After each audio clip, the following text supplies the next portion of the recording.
And the Westfield Washington School District is warning parents tonight after a student in the district tested positive for whooping cough. 4 buildings in the district sent emails to parents asking them to be on alert.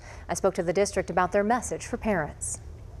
Parents at Westfield High School, Westfield Middle School, Westfield Intermediate, and Oak Trace Elementary were all sent alerts notifying parents of a possible case of whooping cough or pertussis at their school. Westfield Washington School District officials said there is one confirmed case of whooping cough in the district, but would not specify which school so as not to identify the student. Officials say they found out about it Monday and alerted parents Tuesday. As soon as the health department reached out to us, we started taking immediate steps into notifying who needs to be notified, into identifying the people that we need to get involved, and our nurses and our staff has been added around the clock to try to make sure that this situation has been taken care of appropriately. It's unclear if the student was vaccinated for pertussis. Joshua Andrews, the Westfield Washington School District Director of Communications, says the student will be isolated for 5 days. Symptoms tend to show between 7 and 10 days after exposure, but that could also go up to 21 days. According to the CDC, whooping cough can affect anyone but can be more serious in babies under 12 months old. Initial symptoms of whooping cough are similar to a common cold and may include runny or stuffy nose, mild cough, and low-grade fever.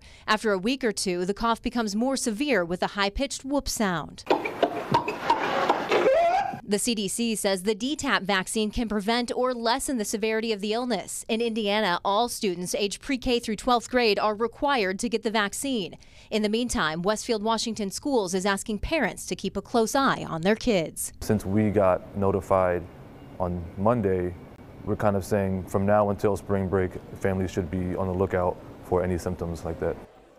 Now, the district says if a child does have symptoms, do not send them to school. Instead, contact your doctor and the district immediately.